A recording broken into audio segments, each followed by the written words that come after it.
Mais Namboka Nabiso, il n'est rien, il est nul. Namboka Nabiso en termes de valeur, en termes de nini. On compare même pas à une autre. Namboka Nabiso, c'est une vérité. Même faire dans Namboka de Gims. Comme Gims aujourd'hui. Il n'ose bien au lac, ça y est, n'est pas un peu comme il est en Namboka. Faire au lac, ça y est. Bien fida au lac, ça y est. Azonga Namboka oui, Bimboka te ba aussi biso touche. Ce qu'on zonga ya Gims, kutazo kende, mbeto zo kinoko pona po lala. Noko ngani ndeko na yo moko asa o bakima ka mboka te azala kawana. Siko yo tellement que oyena mwa ba blogo mwa nini mwa ba cousine mike mwa bombo ba biscuit ba transport ba mo tsa opoke te fola la kawana. Yala na se. Yaso bresco ndeso botola. Yana bango di boso place te, yana boso na place na edo, ba ko bouger te. Yeso ka place ya liboso. Donc na ndenga mboka za place ya liboso te, za place ya cousin na yo wana o msusu wana o ya tikala ka sofra pe na mboka quand même. Et siko yepe lo kwa za maloba olobate, azobanga yo ko petit poto, o tika batindika ka tuzo kina kopoya. Daso ya moni ya kopona, za ka place ya faire.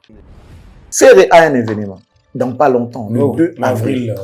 Événement Ekoufi pour commencer. Que fait les fans de Ferré et les communicateurs, les pro-Ferré aujourd'hui? Pas besoin de effacer Gims. Parce que concert à Ferré, même les gens qui sont dans le bureau de Ferré, comme beaucoup mis à Gims. Ok. Je préfère encore Dadju que Gims. Mais moi, je préfère la musique de Dadju. Oh, Togo Yemba. Gims a un approche mon Congo. Bah, on a Congo, bah, oui, il a Congo. Un artiste vulgaire, t'inquiète. On a un artiste de la classe mondiale. Gims est un hypocrite. Okay. Dadju, son nom a été cité dans Banzembo avant même que tu aies bagay naza Dadju, na komi Mutu. Mutu va repérer sa titre qui est ambassadeur avec les passeports diplomatiques, passeports rouges, c'est fallu. Fallait qu'il ait Sciences Po, il a siégé dans grands événements, il y a monde là où il y a des présidents de la présidence de la nation belé, il a plaidé les sorts de notre est du pays. Déjà, Dieu en a un temps normal. Tu vois, les responsabilités naïe, ils ont couvert pour naïe bazui. C'est un grand irresponsable. Je n'ai pas na poto, amiaba na poto te. Dadju botama kuna, Gondi akenda okeni, taima epe comme on est défend. Comment défend comme on est poto? Bon ouais mangulu ne. Madame Olomide Cindy Le Cœur. Oui.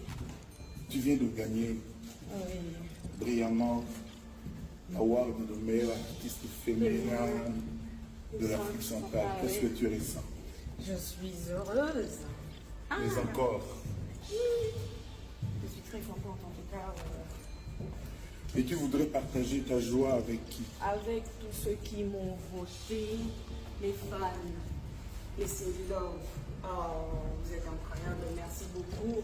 Les Kofifi, la famille Tchacho, la famille qui m'a accueilli, adopté aujourd'hui. Elle est devenue la mienne, cette famille. Qu'est-ce que tu dis à ton pays, le Congo?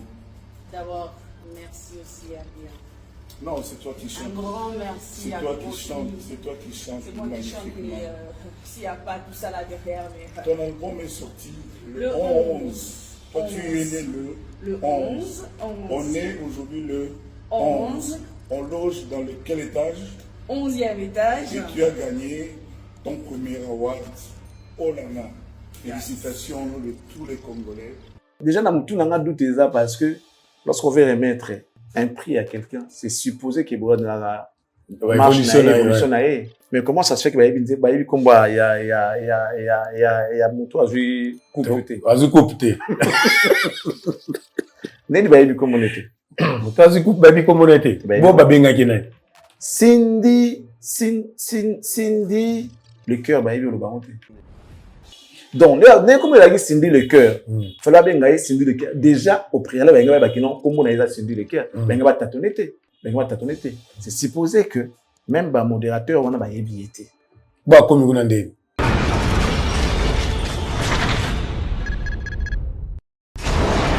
Et là,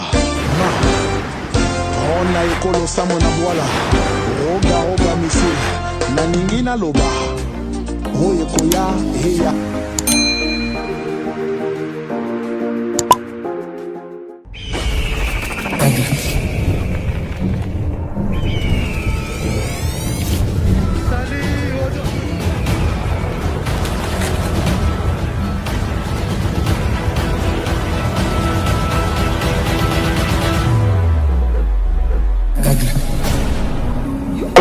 Bonsoir, Nababone, de l'excellence.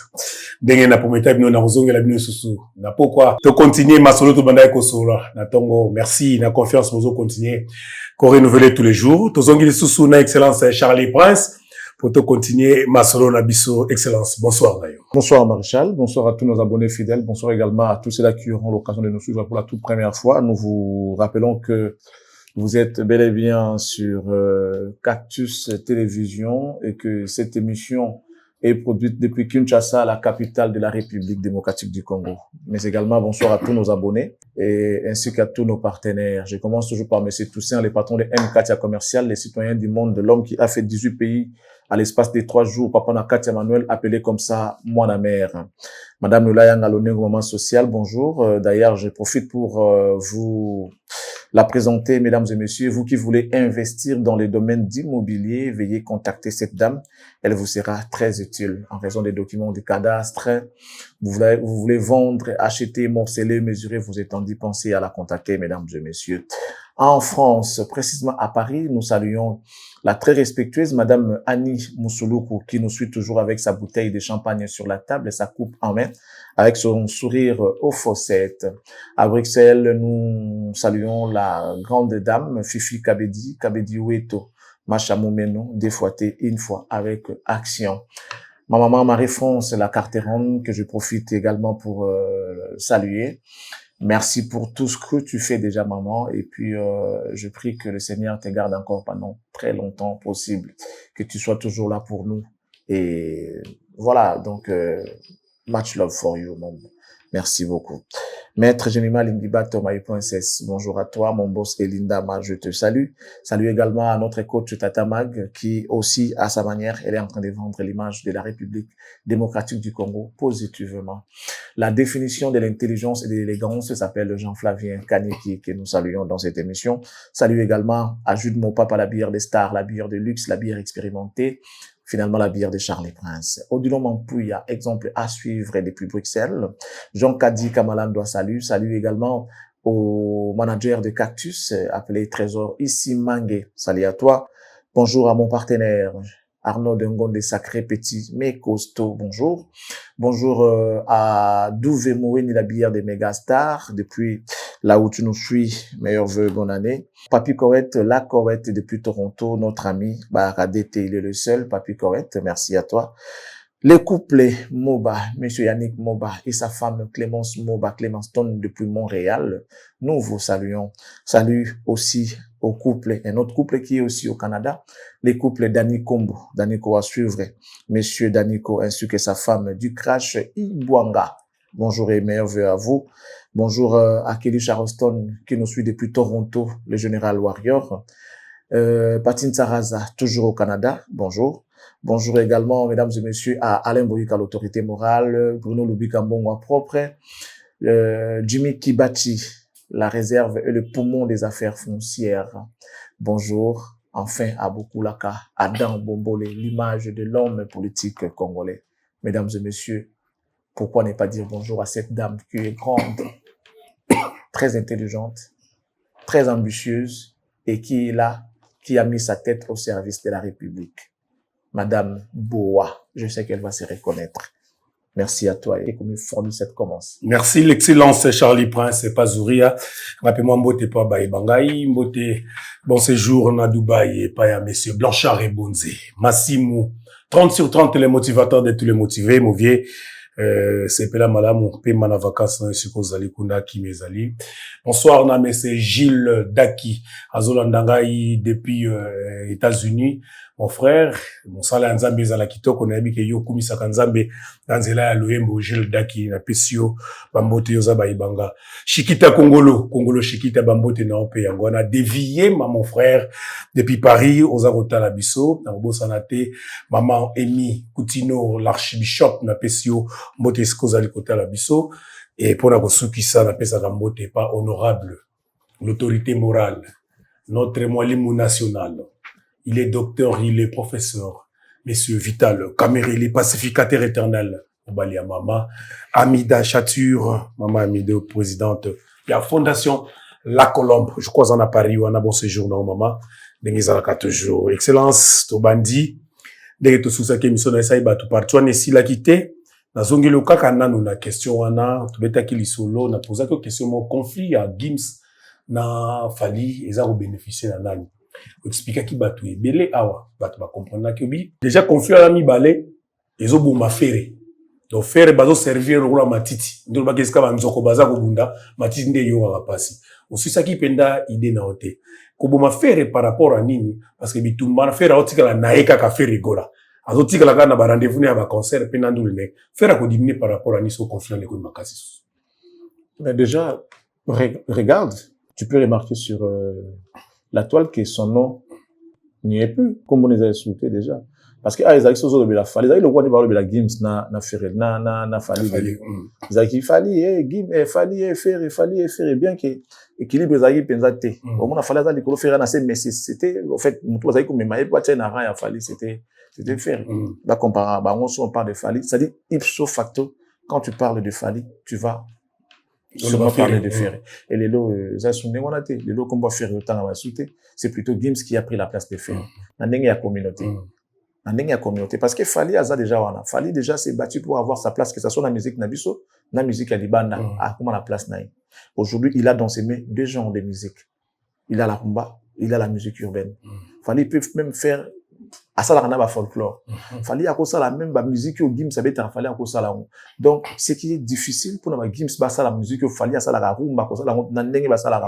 et puis ko kota la folklore na biso il a pas si même sur Gims ça va beta ayemba musique na biso au monde a que a mesanati atana ba capella au monde a mesanati mais Fally il faut que ça la musique déjà ça la ayembi na babuba ayembi na barkeli ayembi vous monde que le monsieur s'est adapté alors quand je dis que pourquoi j'avais dit que ça profite na Gims parce que Gims na communauté dans la réalité Gims ne s'est jamais rapproché de notre communauté et ça donc la moto yo abima mboka na kanda moko boto na kele moko bo sala mabe moko boye akenda atala souci maté c'est à peu près le cas de Gims tout ça kana lokumu moto zwaka Gims moni Gims ça congolais Gims ça congolais mais ce qu'il fait ils ont profité na bisoté et ça n'appartient pas à nous ça loko là na pisa par exemple belé va jouer à national institution le Claude Makelele qui a fait une carrière professionnelle avec beaucoup de talent, beaucoup de mérite. Il a même été champion du monde avec la France. Est-ce que les Congo, ne serait-ce qu'une fois, est profitant de Claude Makelele? Non. Namboka na biso Claude Makelele a une école de foot ya muke à Salate. Donc makambuna e tout à certaines trace na Congo alors qu'il est congolais. Champion du monde. À sa carrière mo brillante. Balobela ka épée. Mais namboka na biso awa azata na école te. Azata na école de foot te. Azata na dispensaire te avec tout l'argent qu'il a eu.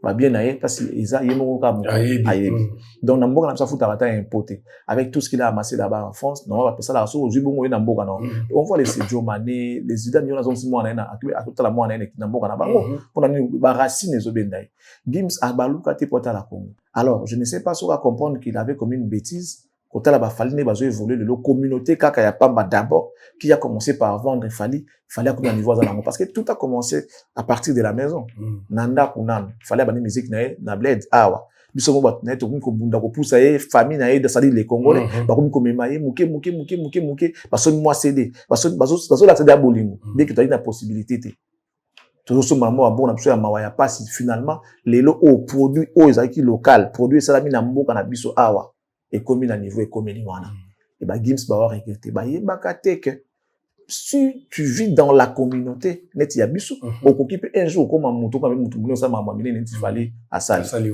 ba eko kanisa on arrêta que c'était une bêtise moi na mayo azana ba niveau biso tozana ngo déjà mais toujours na maboko ya batamboka na mabele na donc asa toujours ba racine tikali na mboka na mais akomi munene na niveau to komelia si ko zo mo ndire komi mupaya na mboka na omo Gims en réalité ça mupaya na Congo à sa musique na France à Mati Ayebani c'est une grande star Ayebani na musique mais na mboka na biso il n'est rien il est nul na mboka na biso en termes de valeur en termes de nini on compare même pas na Inosbi on compare même pas na Inosbi na ndenge mboka na biso na so une vérité même faire na ndenge mboka de Gims OK oui na ndenge mboka ça appelle mutu aleki te na so na ndenge mboka toza na ndenge ya mboka na ndenge ya Congo na biso eza lokola baboti yo banda ozwa diplôme okendaka na kiko somba lipa obima okenda ozonga te papa na bino atikali ndako ezalaki te bana batikala na ye na bapasi bandi ko bunda na ko tonganda ko wana malembe na ba difficulté non surtout ya mokili balaki na mbongo te malembe tinda kwa sanini esili ezui-moi bisobe nango likolo ekoki batie potopoto na se bakomi ko bombana le jour tu rentres au bercail aux appena la fierté ola nanda kwa oyi mo mona ka ke naza mopaya oyebi nonda kondi basala yango te combien de chambre oyebi te eloko te mais bato bakoli wana bayebi ndako bongo ba olakisa okete chambre oyo ezala ya parents au cuisine au kuna toilette voilà où est la visiter bango ba olakisa c'est comme Gims aujourd'hui ils n'ont bien olakisa ndenge makambo te comme ele kana na mboka faire olakisa ye bina fida olakisa ye parce que Gims aza wa mopaya na mboka na biso mopaya na ndako na bino moko aza ndenge wana on se comprendre alors c'est quoi ce qui se passe baye kotimbise yango na retard atali parcours a fallu tokoloba que si Fally aujourd'hui c'est qu'il est c'est grâce aux Français non c'est grâce aux Congolais et aux Africains d'abord les Congolais ensuite nos frères africains ne batomboli mona na bango l'enfant du pays l'enfant de l'Afrique et finalement comme kokoma adopté na ba bisika mususu o kasa zo kende wana et loko ça so wa Gims moko banga wana ba regretter. Ceux qui n'ont pas na Congo, mais tant que na matana kaka. Ba mona wondre les Congos ne peut rien faire pour toi. Si tu veux évoluer, il faut oublier les Congos. Il faut voilà. Après si appartenance naie, la musique naie na ba français. Amati naie c'est bien. Mais les lots et les ezali communauté. Bo lia fufu na maboko. Ndenge batu bazaka libanda ba rivaka. Ah obi ke ngula kapele mankenga. Obi ke fufu to lia pa manda ngezo mankenga. Malewa wana ezo mankenga kumaka mtu wa hamburger kumaka mtu comment on appelle ça déjà sandwich tout ça là sandwich mais alors que origine ça réclame toujours un vrai mouloba faut bien beaucoup la penser alia pendant ensemble la famille au lieu na famille pendant fufu munene pondu na bassin batopso bakalinga makasi kauka bo sangana na bandeko bozo dame na bassin au lieu pendant fufu donc comme les vrais Sénégalais, les vrais Ouest Africains. Il faut pendant l'os, pendant au final, on ne pas qu'au lieu pendant boto, alors que voilà. Et les Nangwa, moi, c'est quoi Gims a vu au Belinganati. Fally a côté on va la lever la fourchette, bani. So va vider fourchette, à zone peut na parler, à côté peut na bani, penda bani. À la fin ma beaucoup. Mon tante, y'a quoi cousin, tout d'ameko, dame ensemble. Ce que Gims va le qu'on a bien monté. Et manqué. Ani sosa ça l'effort aya na zongolo et koya ole pa na ndenga gentillesse ça zo ça la honnête na moi violence noko moko lointain c'est que non te zamboka na opeo yepe fo zonga penza o zamboka na yo kola na bango te anga zonga sikoyo ngona yepo za na place na mboka wana bazonga na ngona te oyebi mboka te ba aussi biso touche donc na minute oyo ils ont profité na Gims na loba parce que Fally sa place là ce ko zonga ya Gims kutazo kende mbeto zo kinoko pona pour lala noko nani ndeko na yo moko aza o bakima ka mboka te azala kawana siko yo tellement que oyena moi ba blogo moi nini moi ba cousin mike moi ba bombo ba biscuit ba transport ba mo tsa opoke te fola la kawana yala na se yaso bresco ndeso botola yana bango liboso place te yana boso na place na edo ba ko bouger te yeso ka place ya liboso ndoka na ndenga mboka za place ya liboso te za place ya cousin na yo wana o msusu wana o ya tikala ka souffra pe na mboka quand même. Avec tes petits cousins, ils soutenir yo, tindika la wana. C'est pas bien. Et si vous voyez, le quoi ça maloba olobate, azoba la yo ko petit poto, o tika batindika ka tuzo ki na kokoya. Ça veut dire, nabi tumbo yo, faire un événement dans pas longtemps, le 2 avril. Événement Ekoufi pour commencer. Événement Ekoufi. Que fait les fans de Ferré et les communicateurs, les pro-Ferré aujourd'hui? Ils sont là matin, midi, soir, de parler que de Gims et Fally. Parler de Gims en bien, parler de Fally en mal. Mais en communication, on nous a appris, lorsqu'on parle de toi, ou de quelqu'un, ou de quelque chose, que ça soit en bien ou en mal, ça fait partie de la publicité. Promotion. Vous comprenez? Bon, c'est la Fally publicité. Au moins, comme il y a Fally, et au temps, autant un peu comme un concert, et bah, ça, ma billetterie, Stade de France, ils oublient qu'ils vont rappeler aller acheter les billets pour Fally parce que ça se vend pas. Fally ateka bango va la promotion naie koleka. Vous pensez le faire en mal, genre bozo ngabo fina concert naie. Quand les bolo belango chaque jour, vous rappelez aux gens qui semblaient dormir qui étaient concert les ali, mais ba billets ils ont été maté. Ba qui sont ba billets, c'est faire la promotion de Fally. C'est aussi si Fally le côté Gims danger quand bisaka au Kenda. Bon, aussi, on monte dans la concert le 2 avril. Comme on les a. Donc, lui, mon père, Bozi, effacer, Gims. Tu vois? Et ça manque à gagner pour faire. Et puis, même les communicateurs là, comme ils ont pro games, parce que Lukaka, ce qu'on appelle notoriété, tout ça là, pour na bango na ndenga France, Gims c'est quand même une personnalité. Sauf qu'à poster et ça la ramène le ils oublient que ces gens de postes et ceux qui ont dans la communauté. Parce que mon tout français, un vrai français de souche. Tout bas promoteur, tout bas linga musique français voilà.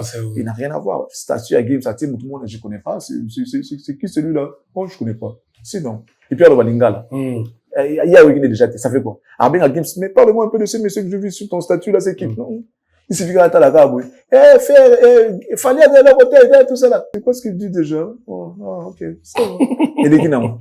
On se comprend. Et les mais si le message était bien centré, tout ça là, centralisé, tout en français, un bon message, dans le en français, nous t'en directement, pas besoin de demander aux gens, expliquer. Tant à Zoyo, soit tout vraiment intéressant, à quoi Lucas, tu comprends un peu. Comment il s'appelle? Il s'appelle Jimmy Kolecha. Pas à côté de Jimmy Kolecha. À quoi monter à Bilo, on a. Mais, les lingas là.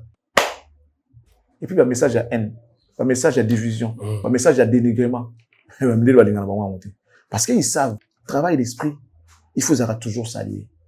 Et cause en a pas faille, et cause en a pas erreur, et cause en a pas quoi, mais ça reste un travail d'esprit. Il faut toujours saluer, il faut toujours encourager. S'il faut critiquer, fais des critiques scientifiques. Comment ça s'est arrivé qu'il a raté? Alors comment faire pour que ça rattrape? Ça veut dire que tu critiques et tu proposes des solutions. Chose qui ne se passe pas chez nous. Tu critiques à caca. Tu proposera jamais. Je ne comprends pas mon délai à Négonaté. Mon délai va te dire que non, voilà, si tu réussis pas, c'est parce que tu veux pas faire ça. C'est à toi de voir si tu veux réussir. C'est comme ça que ça doit se passer normalement. Critique ensuite, tu fais une proposition. Mais tant qu'on a ça des propositions. Alors, remontons un peu les temps. On était ici en 2010, je crois, Mamabitumbane Bandaka. Combattant, il va dans la 2010. Un combattant. 2010. Il y a poteau. Ouais, déjà, 2008, 2009. Bon. Bazarbe était sous-souté. Tout ça 2010. 2010. Et ma béawa. Bakboro est un pototé. Combat, il a dit pour la politique. Kabila dégage. Mais, baboy musique et bêta.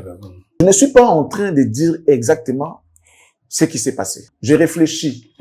Et les gens qui nous regardent doivent réfléchir en même temps avec nous. Faisons une analyse simple. Période où on a tant de musique et bêta, baboy va bêta musique. Kofi Olomide avait l'interdiction d'aller jouer. Il y a aucun poto. Il y a un makamnae kuna munde. Makamnae mususu. Avec l'interdiction, il y a aucun poto. Sauf que bakangayo. Dans la qui m'a aucun kuna. Marabouane bandi. Est-ce que en réalité, lui il était concerné? Non, il n'était pas concerné. Même période où on a, comme par hasard, Moutoumora Bimi kuna a soutenu un combattant. Atteindre d'abord un bon entre autres Babokechu. Comme on a eu Laurent Sokoko. Or, Laurent Sokoko on a Azan et Logoté. Bon alors tu n'as pas Babokechu on a Azawozango wapi. Là n'a bien. An et Logoté. Tu as évolué. Quand Laurent Sokoko, au dieu mo bimaka, ayiba ka mo ba tumo ko boye. Soki patinda soki wapi on a azongi sate. Kasi ba on a pesa boye na zo ko sufuta akima apesa te. Mutonga leka bazana même en agence. Zana ti yo benga. On a un pesa. Transférer les na mutu boye $50 na zo na pesa na bureau. Na pesa te na kima. Mutonga on sa lo ngwana. C'était un voleur déjà pour commencer. Et Fali Abundi titi. Musique au sanini. 2020 je crois. 2020. Abundi. Concert na ya accord avec. Tout ça là, 10 ans à 11 ans, pendant ces temps, il y avait des gens qui étaient concernés dans ma caméra, musique, dans champ libre, qui coinçaient, qui va bêtater. Dans ce cas, piste pour comprendre. Dans la même époque, il fallait que sa musique, mais résistance. Heureusement qu'il était fort à Betty concert na musique qui songe. Peu après, Baton Sous va libérer Bango. Pour Cécilie, comme peut voyager. Kofi. Comme peut voyager. Cécilie, abani ko voyager. Abani ko voyager. Musique est zongi na poto. D'où il faut Luka, asaneni, abeta. Tant musique est zongi. Mukita Kofi va libérer comme ko voyager. Mukete Laurent Sokoko kuna pena boketu basaneni. Babeba ni. Moi financer sous yate parce que kolo makambo azongi li makambo. Fa beta. OK. Là bien. Kofi va libérer, a ko voyager na ye. Tant bakati procès na ye, ba condamné avec sursis, na mutu a innocenta qui est tout ça là. pour la viol, Araki innocenté. Séquestration, ni tout ça. Séquestration, Araki condamné avec sursis. Viol, il paraît, innocent qui. Quand on fait comme Azongi, Bakati procès na yubeni mukete boy. Laurent Sokoko pour n'a Akati contre na Bokechu. Bokechu, qui était, qui est, je sais pas, en tout cas, leader à combat. On se voit la musique bêta. Au moins, on va dire, Azoku Misaka, Kofi. Mais Azo Kita, Fali. Sokoko. Kita Sokoko, voilà. Azoku Misaka, Kofi. Azo dénigrer Sokoko. Tout réfléchir, Siko. Toke les sous. Période moko boye, les qui a Kofi, mon mari, fait un loba. Fali, à sa place, il y a Kofi. Le là, il y a quelque chose qui est sous pototé, fallait combien qu'on a bêti, moi, je place, il y a Kofi. Là, c'est Kofi, ça va couler un poteau. Le quoi, c'est ok, pototé, fallait qu'il y a bêti, il y a 8 places, il y a Kofi. Moi, les qui a Kofi, moutou, tu pas comment on est bon, c'est que, il y a un coaching. Si vous y a zone de musique, bah, moi, europé, bah, kati contrat na Bokechu. Tant annoncé, bah, you arena na ewana, bah, kati dans le contrat, fois ça la retour. Laurent Sokoko na ba beba na Bokechu, moi, bati na sumbongo. Exact. Comme Kaboye, bah, kati contrat, kuna ye koto azongeli, tout ça là, on se comprend. Et on va voir Kofi, qui a des rapprochements avec Juna. Juna, voilà.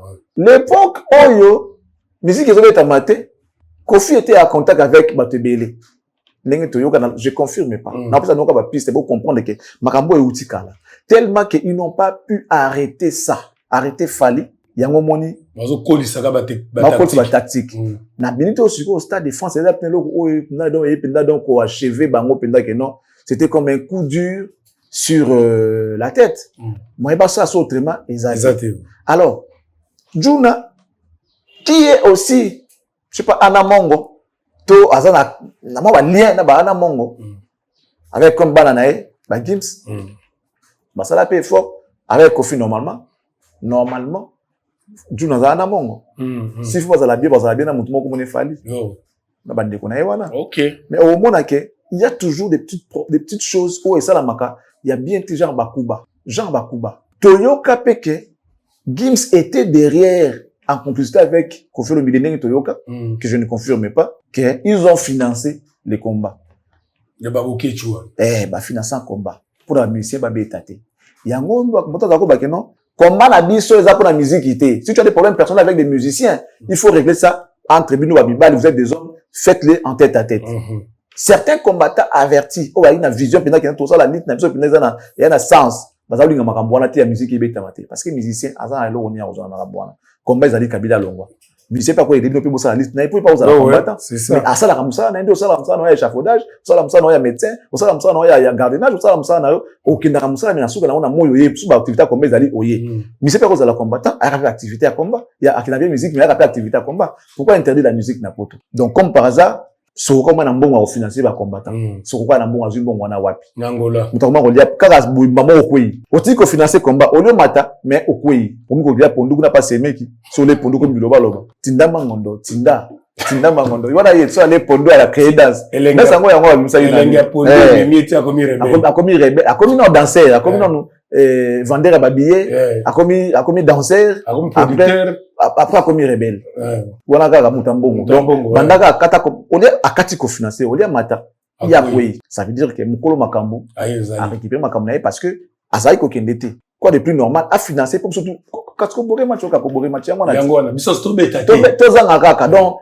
mieux vaut to zanga kaka faut comprendre heureusement qu'il y a des gens qui sont forts qu'on peut pas arrêter comme des Fali parce qu'on ça bon musique na bon puis ba continuer dire na bon oui profiter la bon sikoyo koyoka Fali a tie Stade de France au lieu sous capé na moko abakisi deuxième date pour une première et bon ngata que assez beta avec un peu d'expérience avec assez message nango ba découvrir dans public on a tout ça non 2 dates le 2 et le 3 c'est normal pour ba ngasa ko ba la musa combat et simbité ba ngasa ko ba komata ba la muka de nouveaux genre musique et tout ça mais simbité alors faut créer d'autres de nouvelles stratégies pour ba empêcher le Rwanda qui peut le faire ils savent que Gims c'est quand même aussi fort ba bimisa Gims ba créer moi eloko moko boye pour que makambo kenenge ki Gims quoi pomba na bango avec idée normalement ezaki ya annulation donc Gims dans zolo ba c'est parce que ba yeba que finalité na bango ezalaki wana c'est là où il devait chuter makambo comme ndenge moko petit ba créer trouble tout scandale moko boye bah créer scandale moko boy pour monter dans moi non et ça n'est pas ani raison au stade de France comme ça nini bah non va ce soir dans stade de France on va annuler on verra ça après peut-être na date nous ouais mais pour l'instant on annule d'abord plutôt l'année la makambo tu connais kana c'était ça leur plan tant ba komi ko ganga te to comprendre boy no moni soué comme OK na moi ba komi ko bimisa on a ndé malé non ceux qui a ça attention té bon dites-moi banda makambo et banda cette polémique n'a bien ngata débat la con excusez-moi aussi bon on a fallu à lobby bon bah parce que on dit ça lobby t'es dans la une question fallait à lobby té fallait à ça lobby fallait à lobby le assez à poster non assez à ça data le à ça focus ne va concerner ce qui veut dire que état lié kakipa état lié mais pour moi ce que bato baza penda baza préparé pour na yango ba mama ça là ko benga ba jeune chroniqueur oyo yebi ke ba yo kana raté na fali au PC interview ya ko PC diamba melati soit ça me diamba sina suka na moi ça ndé voilà c'est mon mutu wana kino boma ya ça ndé asa na kuita demba ba mamba ça là donc pour na ye Gims c'est tu vois un peu ba PC interview kibudi ko ça yango quand même siko autant aussi si bon mais faut finga na mort faut pendo régler ba compte bato bien ça compte ba PC stimulant ba ina posa ko lia so ba PC super appétit mais au lia ta tonote vous comprenez ba ju bato ba moi ma que non succès zaté batala marna bango té aux yeux poster bango mais ça ko pesi bango penda drogue té bo mela ndé bo meli siko bo moni siko neza bo ndé bo meli drogue moni maman té ma pana bo ke bo panza ba sanne ba ko panza ngo vite fait ça veut dire que baza préparé pour la guerre alors que fallait non et on a juste expliqué ba gouloir si ba la mokité ba on peut ça biso raison pendant qu'il sera déjà trop tard parce que concert a fait réseau Lobamaté même les gens qui sont dans le bureau de Frère comme beaucoup mis ça Gims pensant peut-être qu'il faut déranger Fali les bazo comme ça Gims bazo espérer que Gims a fait sa mot d'ordre pour concert bango tonda pour bango ndé ba pesa ki pa ya Ayana Kamura stade basombaki tam se bazo zelape Gims a fait sa mot d'ordre pour na accord arena na bango bon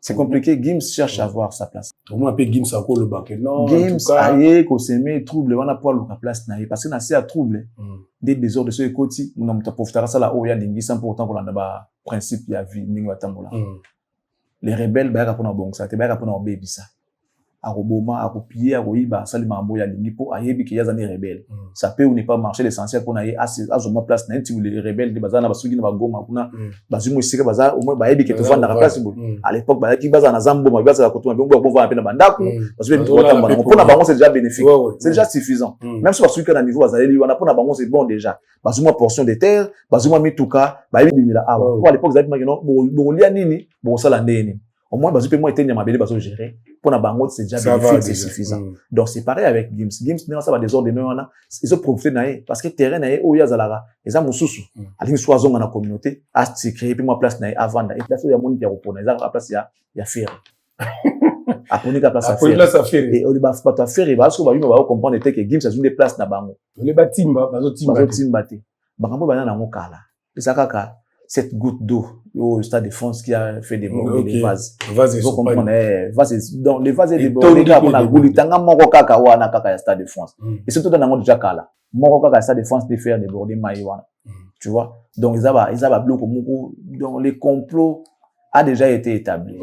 Les complots de la balkanisation. Les rebelles comptent balkaniser la République démocratique du Congo, mais ça marchera pas. Mais la moni vidéo mon peso tambola. Je crois babi mutango bataille en internet, babi azaso cousin à Gims. Alors biso qui fallait sengi Gims pardoter, concert on est à la boycotter et puis après wana azo promettre même il paraît Gims azo ça ils informé ba avocat naé pas qu'il ne porter plainte. Ba porter nan plainte. Dengi bazo finga fali, babi eza fali mutaza otinda bango. Mais sikoyo attaque ton avocat moi zazoba to justice en za maélité fallait qu'il n'a rien dit qu'il ne calcule même pas ses bêtises ndiye ba ngwa gene kofunda bon moto azo poster bato ba kofinga fali tu vois là où les Congolais sont malades tu vois là où les Congolais sont fous bon ces Congolais là où ils sont fous moto a sala mabe Barabbas nous boumou na moto malade boumou crucifier Jésus dans cette histoire nous avons comme l'histoire de Barabbas d'un côté Barabbas, de l'autre c'est Jésus. Mais la foule a pour en Barabbas sans pour autant qu'on ait voilà, moutona bo marabango, ba bo sani se tourna ka pour ça Jésus. Mais ils vont les regretter parce qu'après ils ont regretté. Bah tout n'a pas Pilate. Lui qui était voyant, qui était prévoyant. Alors bini. na moni makambo moto a salite soki boko bomaye kamata niye boma niye kombo na kati ya mauna bino kamunuko voilà na minute tu vas comprendre que ceux qui sont en train de faire bazo créer bombe retardement. Gims c'est un arrogant, Gims c'est un prétentieux orgueilleux. OK, je préfère encore Dadju que Gims. OK, même en termes de musique n'a évité Gims ça va azali moi je peux pas kobo yango Gims a grand mais moi je préfère la musique de Dadju toko yemba que musique à Gims. c'est ça babuna yo j'ai bien dit moi. OK, moi et puis naïbi qui a vu on a payé ba bébé ba quoi adhérer nango que on préfère plus la musique de Dadju mais tu le même en France pas ba jeune c'est la musique de Dadju qui est plus écoutée que Gims aujourd'hui.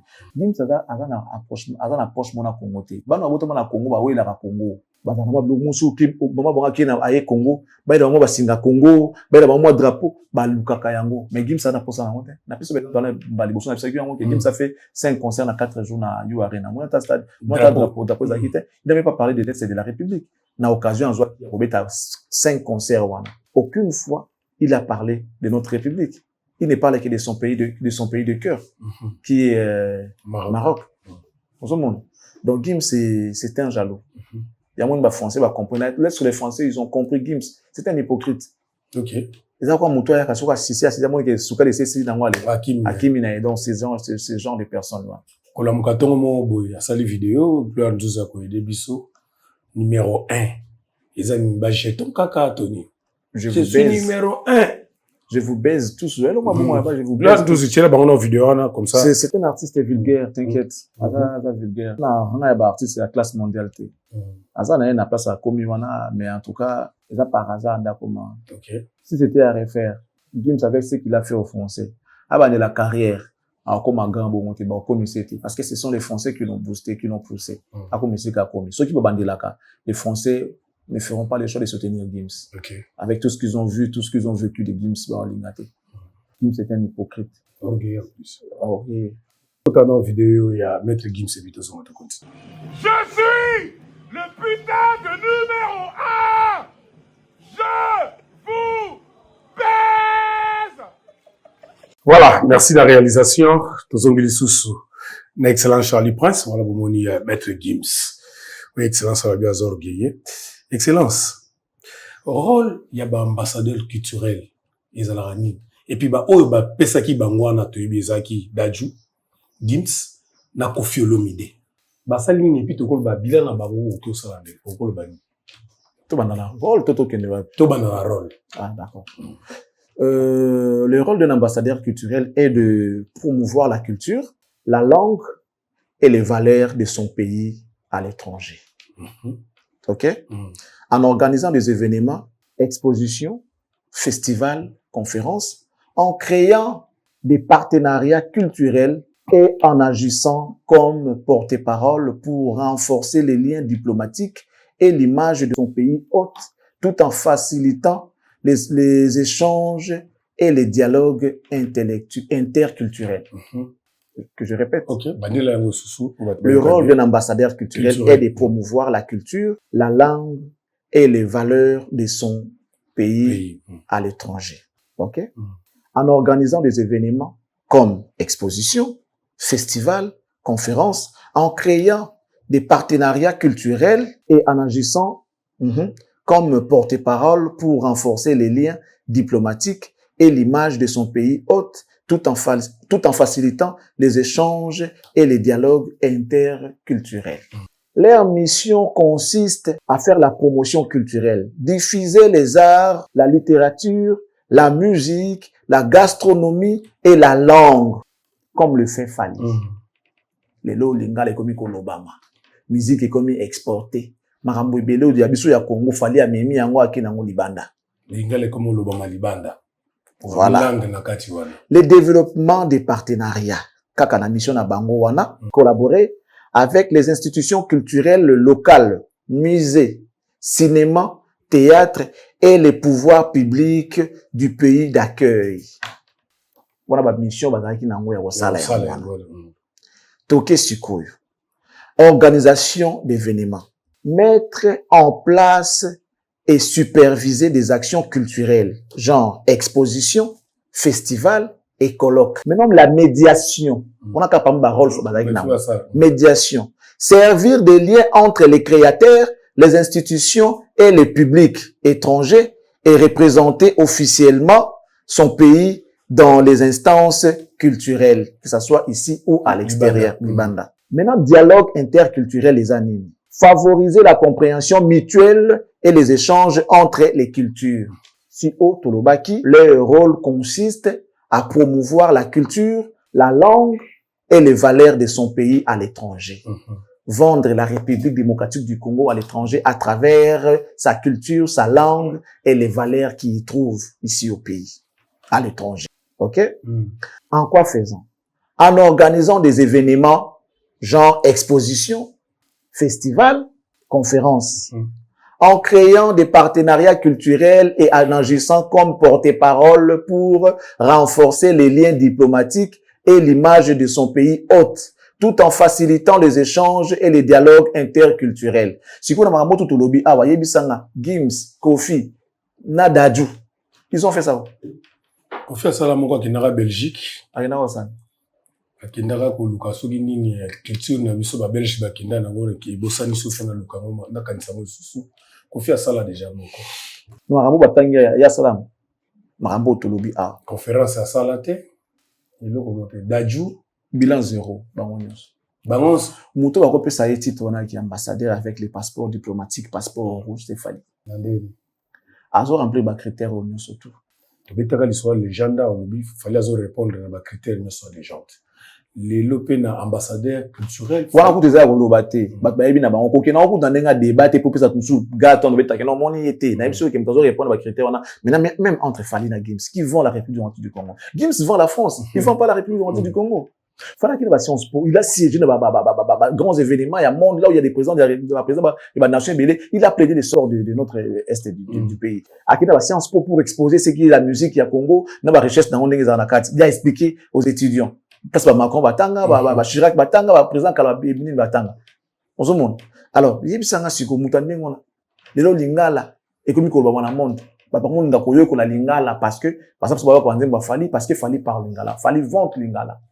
Faire la promotion de la langue, valeur, et puis la culture. Il y a on a été.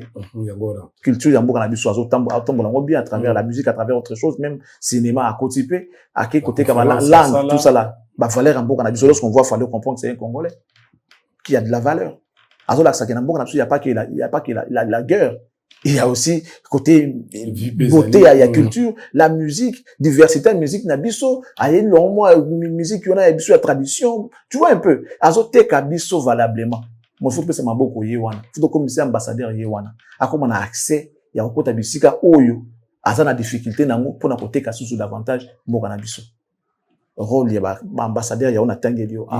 Siko yo, ozamu pandisango yebisa biso. Na bato tout baeba son beaucoup apesaki bango ba buku ya motane batambola nango comme ba tindami ya mboka basali mboka ni côté ata soko mokete ata soki ndambote ata soko mokete donc moto asengeli ba pesa yango ezali mo ya mboka falipo ezala ki na mandat pour depuis bazu yango soki bilan eza zéro normal faut pas boto ba titre wa. Bon, peut-être parce que bon validité passeport tout en entend sous les sili. Attends vos passeports pour les ba renouveler des moyens renouveler les ba mo contrat pe ici bureau mandat pe ici bazarata na bureau. Oh, est-ce que ba mériter peut qu'on a na bureau? Mais lorsqu'on est ambassadeur, il faut qu'il y ait un endroit où on peut vous trouver si on veut vous contacter. C'est ça. Excellence. Moto asala mambo asala ka na poto pratique ba na poto da Kofi pour na cadre na compte ambassadeur. Bato mabe bato. Tu as na Belgique na bato mimi bato. Akina ko gane ba instrument na biso ba Belge bakindara na na biso. Tuna yesiko azwa combien récupérer combien. Apaka ya kisoki 500. Siko na 500 na ya azwa combien. Wala acception que na budo na gine ko luka yango bazong selinga. Azwa D, azele ko kanyon so 500 pia bimisa. Ako présenter ndambu te. Azwa na bakata. Vuna ba bazo ba ko ya ne frakata. Papa beti mame, mama beti babe. Oh, les gars papa beti sani leli. Excellence na plateau le bara Gims mutame na poto. Je crois des fois. Et nata izwezwe bi mutamema ayebi lo nini nga zo bazwezwe ate ayebi lo nini zwezwe mutamema na poza tata na ye mi bana na ye na poto Juna jana zala na fier na bana na été. Mutenga déformer histoire. Mais bana na poto bana on Abi amema dadou et déjà Juna na temps normal. Tu vois, l'irresponsabilité naie, ils a couvert bana e bazui. C'est un grand irresponsable. OK. Dadjum tellement dondi ceux qui gondi ceux qui bondi c'est Gims hein. Comment ceux qui gondi ceux qui bondi ceux qui na. Oh, vrai non naie. Gims c'est sobriquet. Comment on gondi attends je vais chercher ça. Tellement na poto ils a des fois. À l'âge de je crois de 2 je sais pas combien d'années. Raconte ni des fois comme na poto. Bon ouais mangulu ne. Nata mwana mai kwa mimi nanga tamwana ya monika mde mbuka ngozo kendi mimi nanga tamwana. Mais na demande ya papa. Bon mais mwana mutu faut autorisation parentale les on m'a miné en ndenge to yebi peka ate mais mutu mais il y a des fois. Il y a tika maman ina pototé. Et puis Dadju, il est né en 91 1991. 91. Abotama na Bobigny na Saint-Denis. Muta mema ina pototé abotama na France. Na Bobigny. OK. Na Saint-Denis. Dadju na 91. Ah, Dalida, mama na Dadju. Dalida, mama na Dadju. Mama na Dadju. Et moi, kabunda ko bokola mwana na poto to mona ngwe bele papa teka ka nini asemeka ka simindela kinda na ye mama mo ka bokoli mwana na ye. Mais au moins elle est gentille. Alors ça mwana tata na ye. Tata na ye. Il y a combien de artistes combien de parents irresponsables na poto et combien de papas irresponsables. Aujourd'hui, na poto to mona ka bana bakola na boka mama. Chose qui est devenue normale. Bon, normal. Maman, nda bokola kabana. Papa ya kaka boti akena yi. Et apparemment, abenga pa lingana ba onde ngwana. Ya tika na mwana, e pa bike mwana ndenge moko boye voilà. Mais bon, voilà tout ça na okuna te mais un vrai papa responsable il faut landela kaka. Azala wana pour l'éducation mwana. Biso kuna ba Congo avec pas difficulté mais yondo bokola kabana na yo. Bota bana, soki mwasi akena yi, kende na yo tika bana na ngai. To bokoli bana ti ba koli ni ba koli li wana. Leur maman nous respecte. Que non, c'est vraiment un papa responsable. Parce que babiso ba tout ça maman na yote o moko so voti akepa pas maman na biso pas ko na bango azate. Voilà, ote et dès que la famille, le pas la famille ba na te ezate. So ko mokete. Donc ceux qui je te dis, ceux qui yote ba ba azate. Donc c'est yo obele yo. Yo sukola ete obele yo sukola ngai te obele ye. Biso to saka na biso moko. Oso comprendre. Siko Dadju abota makuna. Maman na ye Dalida anyokwami kobokola mwana ye so afuti libanga to ba konde ni bokanga Dalida mama na Dadju bona koma ki star avant la star wa zalelo ça dit Dadju son nom a été cité na banzembo avant même kuto ayeba ke na za Dadju na komi mutu grâce ya nani avant même ba wake up pa ma za boka dada mama na Dadju wenge boka ye mama na Dadju na wake up avant même ba zo boka ye wenge boka ye ba jibe Redi amisi ba mise presque o ba boka kaka mama na Dadju Dalida mama na Dadju abotama na France na 1991 Dadju na 91 wana Juna za na Bobigny na Saint-Denis abotama na Saint-Denis wana Juna za wa na ba poto dans les airs je sais pas dans la nature disparu na habité ceux qui wapi en fait le problème c'est que en réalité moto a beaucoup la raté à ça la fuite de responsabilité.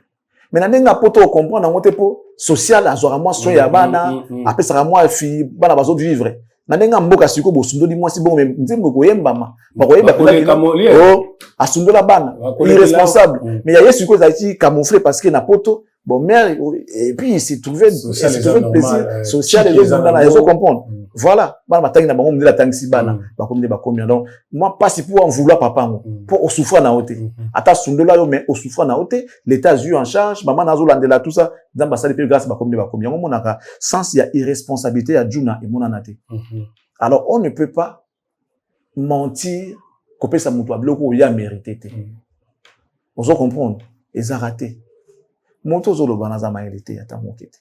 Tu nous ramènes sur la toile du solo, genre, Faliz, Mouté Amabé. Mais attends, tous à la peine d'être sincère. Lorsqu'on veut accuser quelqu'un, il faut qu'il y ait des éléments, des preuves. Oh, ça là, il a raison, na niveau nini, Fali, tout na ngongani, tout na tango nini, Fali à l'équipe de la télévision, pour s'assumer que, bateau, bateau, fin, na wana, malba, fin, na peyuta, ah, Moukoloni. Ça là, t'as Moukoloni.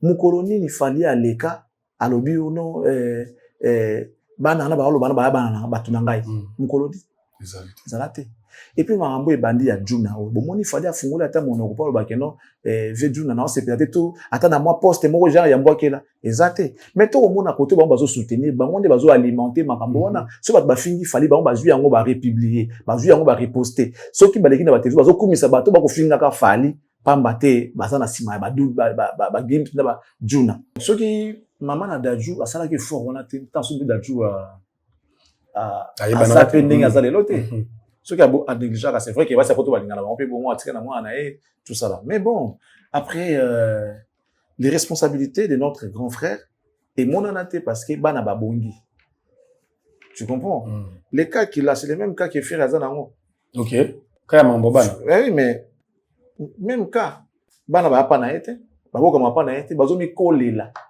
siko ya ezo reverser parce que bana babongi na noté moko na bono na bimi azate moko aza guetteur musu aza musu la ba Chantal Bola musu la koto musu c'est à dire que ça se sent parce que bana babongi te ceux qui parmi bango babonga ki babongi pablo on vous allez effacer parce que vu ba okoma nango ba ko bossa na passer na bango mais puisque ya bango zo demeurer dans nos cas dans la même situation ils ont continué yango ba mona siko que non faire il est responsable tant ba fingo musu ba responsable voilà le vrai irresponsable Bazali Juna, tous à la sincère.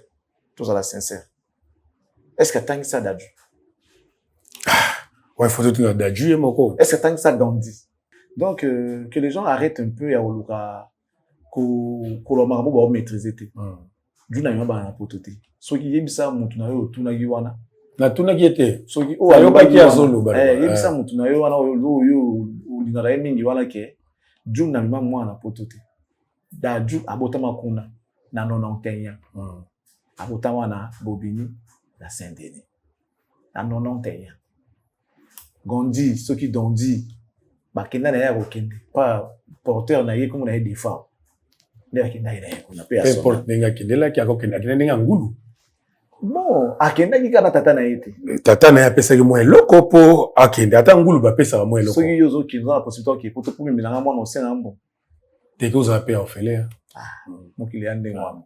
On est sûr que tu es habité. Tant que tu as cela visa na mon ensemble ba billet. Pour les appeler bon. Voilà. Pour tout le monde mon belé a fallu avec bato a PSP bon côté. Oh ouais. Bato kutu tant sous kutu baza pinda pe bon kaka. Ah mimi ba on a PSP ba PSP ba on pe bon côté. Yekuta somi na ba billet. La différence peut-être il y a tant de fois personne ba billet toi ba conseiller de rappeler tout fait tout fait. Oh ouais. Donc il les a ndengwa. Donc voilà un peu que les gens arrêtent de dire des choses qu'ils ne maîtrisent pas. D'ailleurs il m'a na poto amia ba na poto ti. Daju abotama kuna Gondi akenda kokende tellement épée comme on est défend moi to tourner te poissi akufa ba histoire wana merci na wa ça la biso ouais tikeli pe biso wa ça les biso ça so des fois qui grâce na ye de to mona makambo grâce à des fois personnel pe moko à cause na ye de to mona makambo mais to condamné pe ezate grâce na ye de to moni bongo à cause na ye pe de to mona pe so makambo donc dans cette histoire de Fali na ba Gims il y a beaucoup de dessous de cartes. Et ben il y a des gens qui étaient derrière le boycott de la musique n'a besoin de ça joue pas à leurs intérêts, à leur faveur. Et à cette époque-là, il y a pas quand avec Gims, peu comme on le voit, Netika qui bazande pour Gims. Si vous avez ta monnaie, bazande mon bébé, mon bousculer tout ça là. On peut à côté na Jewana. À part ça par Vidjou. OK. Voilà. OK. Merci, excellent Charlie Prince. Bah, comprendre, tu changer chapitre pour tout solo là. Le solo, il y a Frima Award, où chanteuse Yambo Kanabiso, Mama Si, a eu quand même, trophée. Album Naebi Maki, le 11 novembre. A eu trophée, le 11 novembre. Le 11 novembre. Et le 11 janvier. Sorry.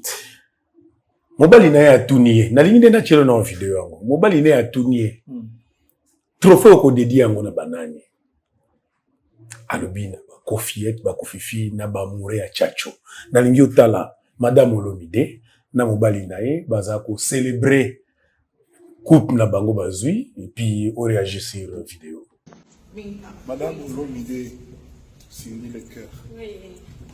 Tu viens de gagner brillamment l'award de meilleure artiste féminin de l'Afrique centrale. Qu'est-ce que tu ressens?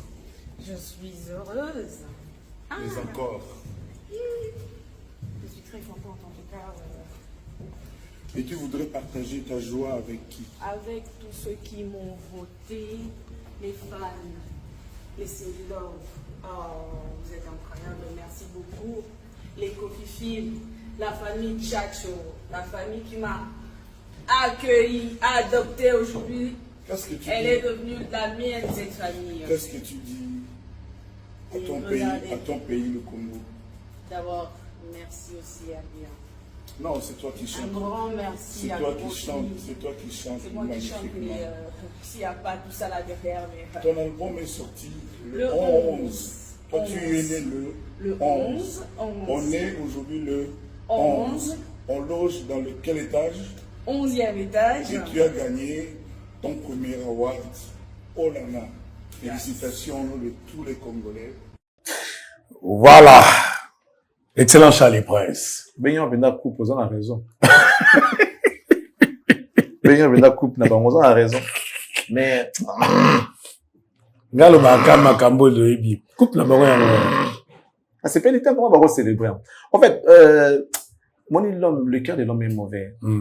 Tu sais, déjà, dans tout le monde doute ça parce que, logique. Lorsqu'on veut remettre un prix à quelqu'un, c'est supposé qu'il y a évolution. Mais comment ça se fait que il combat il y a moto à jouer coupe Azukopte. Neni bayebi comme on était. Motazi coupe baby comme on était. Bon babenga kina. Cindy, le cœur bayebi le baronte. Parce que comme on est à scène yangwa baza anglophone. T na mo anglais monter mes aranini. Principe, tu veux dire heart. Voilà. Non. Principe ezali comme ça comme ça déjà comme ya mutu. Ezali sur heart té. Et autant amandé ba komi yango, que ce soit en français ou dans n'importe quelle langue. Comme moi mutu change à côté logique principe anglais yango. So koza Jimmy Kolesha, ba obenga Mr Jimmy Kolesha. Peut-être accent na yé kozala. Moi accent kozala moi genre mais kozala Mr Jimmy Kolesha. Ba o changer té ono ba lukinango Kolesha té. Kozala. Nuance côté. Nuance royate. Non mais moi j'ai étudié avec les nègres. Oh. Abenga ngai Mr Ndama. How are you Ndama? Voilà. Mais bon, Charlie Prince, hello Charlie Prince, Charlie Prince. Tu vois, on est à moi genre, mais combo ya mutu genre net le cœur, c'est le cœur, c'est les français, et autant à ma bongo. Yo oui, ça que non anglais ou comme français comme ça en anglais. Non. C'est vrai que non peut-être bon on dit Jean est comme John. Non, c'est que bien regarder la partie de l'anglais kuna John qui signifie en français Jean. Ce qui est français, anga benga Jean, avec ça combo na yé, benga John te benga Jean. Ce qu'on appelle ça comme en anglais John et on dit qu'elle a John. Mais si c'est déjà en français Jean, à part Biloko.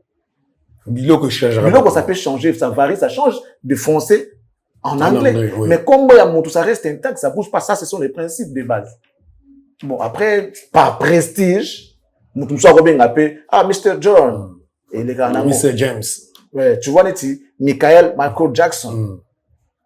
Michael Michael Jackson. Mike Tyson, Michel Tyson, Michael Tyson, Michael Tyson. Tu vois, et ça là bon. Mais, bango déjà par bango monte que Mike, c'est, Michael. Michael, ouais. Donc, Mike, Mouya, autant, Michael. Si qu'on a français, tu y a une qui va différence dans les aliments. Mais si on a combo, c'est échange à rater. Donc, comme il a dit Cindy le cœur, fallait bien gagner Cindy le cœur. Déjà, au préalable, il y a comme on a Cindy le cœur, il y a tâtonneté. C'est supposé que même les modérateurs, on a ébiété. Les modérateurs, ils ne sont pas censés savoir. On va modérer.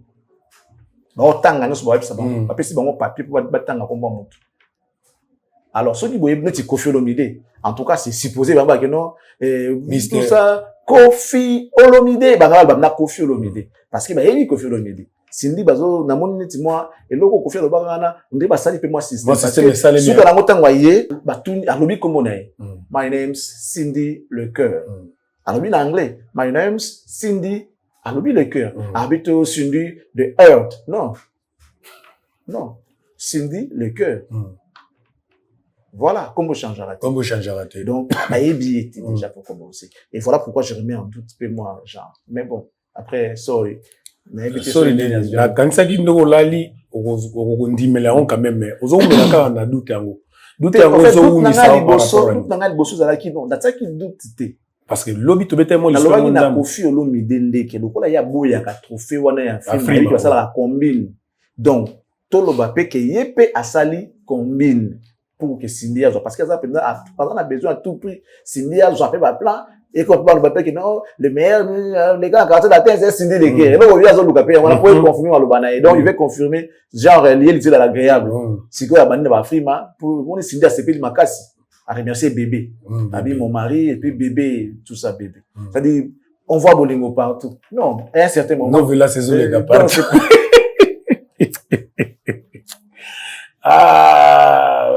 moi passe mais bon tu as vu à ce plat bisengo na ata mikolo a jeso pusana bisengo zo dimne pe mikolo tu as se perana ata boye na boye ape bisengo ba tout c'est ça le problème tant on se pela yo dima pe bisengo ba tout je dis tout dima bisengo na yo yo tout dima bisengo ba tout te connais est-ce que toko yeba na katia compétition yango tout le canon to yeba na bité peut-être yo ofuya kaming ba nominé na pour na catégorie na ezaki photo luka to yeba ngapi na yebité na blandela qui on peut dater sans mentir na l'égalité na wa ka Cindy a eu trophée après na koti komona ba extrait ni za la kaka na moni Mr ba bengi Cindy les nani kombo yeba na kité après yaye Abi, my name is Cindy Le Coeur. Cindy Le Coeur.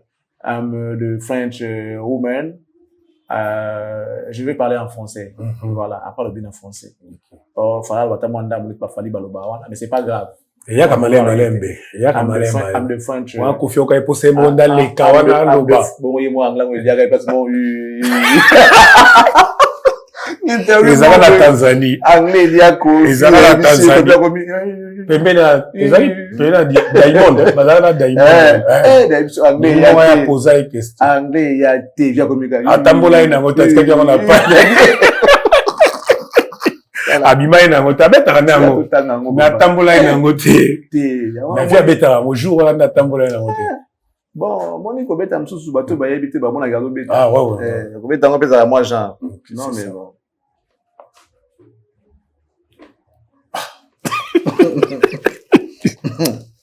J'ai rien dit. Au lobby là côté. Ngai lobby na fouiller na catégorie. Au moins pe ba Charlotte dipanda bazali na kati ya kati. Eh, wala ko compliqué. Soki Charlotte na lobby so la komi parler na zo kota na luka catégorie au sinja zaki na banani. Au moins Charlotte dipanda zali na kati. Soko yoki nzembo na yena na Kofi. Élégance. Non, Charlotte. Kasi ba ya wana ba élégance change. Nzembo na yena ko na titre na mona bosani. Papa azandoki mwana mwasi wana ndenge bayemba na Kofi si vous imagine donc ça n'est parti on a oluka ngo lobi na yana on a bekelo elo ba sala wana oh sala nga frisson et sala nga frisson Charlotte on a c'est non monstre aza mystique na koyemba so bali na même catégorie na yana ba pesi Cindy le nanyo. Ah, Cindy le height. Obanya. Height. Na massacré. Tous ceux qui s'y forment cette année, le lobby to na bilo wasika, lobby na la bilo catégorie ni Cindy azala ki photo e balika mutina suka.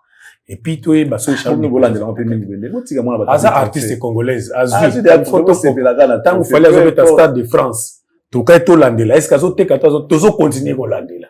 Il y a des photos bazu ya ngona ndenge nini. Azu. Est-ce que quadra ala qui ça mon pao mon bébé. Tout ce qui s'y forme cette année l'excellence. Na CPI, Batu Batali Bisso, c'était juste pour vous détendre. S'il y a la partie info, prenez-la. S'il y a la partie formation, vous pouvez également prendre. Le divertissement, c'est très important. Vous devez rire, vous devez vous régaler, vous détendre, vous déstresser parce que vous avez certainement eu des jours très chargés, surtout en cette période des fêtes.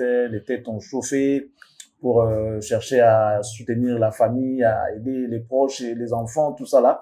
En tout cas, je pense que le divertissement vous sera très utile, trop utile parce que faut en tout cas qu'on se déstresse, faut que les têtes se refroidissent et tout.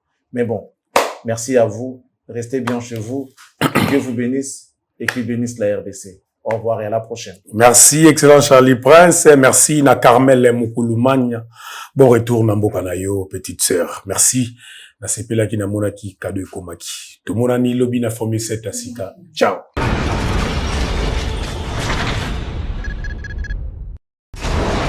Hela, ma. On a ekolo samo na boala. Roga, monsieur. Na ningi na loba. Oye koya, heya.